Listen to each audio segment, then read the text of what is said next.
I suppose, since I've read through Hobbes so far, I probably shouldn't stop here at the end. These are kind of excerpts jumping around a little bit from this key part of Leviathan having to do with the creation of the state, what he's calling Leviathan, the artificial man, the artificial human being that we create to represent us, to protect us, to speak for us, and frankly, to rule over us. This is really something, and I'm not saying you should agree with Hobbes, but this is a very, very important idea historically. It's really, I've been calling this liberalism, and I wonder why. I mean, one of the tenets of liberalism is that human beings are born free, that they're born in absolute freedom, and that they agree to limit that freedom by creating government because they agree to live under laws, and those laws limit their freedom to some extent, at least. And there's different versions of it, and Hobbes's version is going to be different from Locke's version. It's going to be different from Rousseau's version of liberalism. And there's certain aspects of it that are distasteful. There's no question about it. But the importance is to sort of engage with it and see, why is he saying what he is? But let's let's trace it. He continues, this is from chapter 17. The only way to erect such a common power as may be able to defend them from the invasion of foreigners and the injuries of one another, and thereby to secure them in such sort as that by their own industry and by the fruits of the earth they may nourish themselves and live contentedly, is to confer all their power and strength upon one man, or upon one assembly of men, that may reduce all their wills by plurality of voices into one will, which is as much to say, to appoint one man or assembly of men to bear their person. What is being described there is the creation of the state. And he says, well, it could be one man, and that would be a monarch, or it could be an assembly of men, and that would be a parliament, a congress. It would mean it was a republic. But in any case, and this is a hugely important liberal idea, the state is created by individuals. Power, sovereignty comes from the people, from the individuals themselves. They authorize the state to rule in their voice. And I'm starting here. And everyone to own and acknowledge himself to be the author of whatsoever he that so beareth their person shall act. This is a really important idea.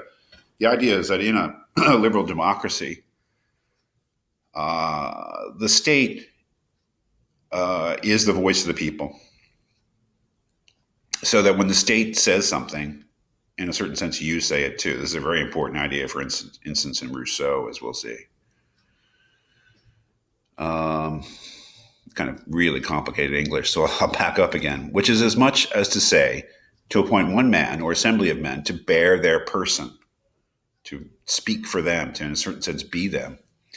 And so everyone to own, to acknowledge or to take responsibility for, and acknowledge himself to be the author of whatsoever he that beareth their person shall act or cause to be acted in those things which concern the common peace and safety. And therein to submit their wills, everyone to his will, and their judgments to his judgment. This is the idea of the unification of wills. That the Leviathan is a kind of a fiction, right? In the sense that there is no real artificial human being who rules over us.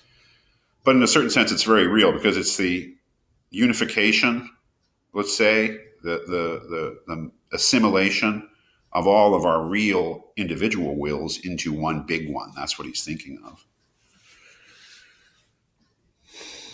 As he says, this is more than consent or concord. It is a real unity of them all. It's not just that we're agreeing with each other, we're kind of becoming one.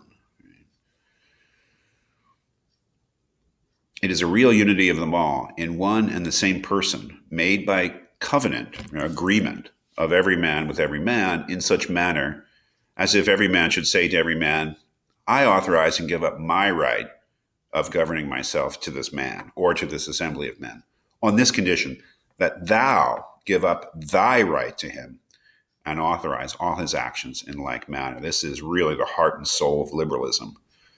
That government is founded upon the agreement between free individuals to reciprocally or mutually give up a portion of that freedom in exchange for the kind of securities that government can offer.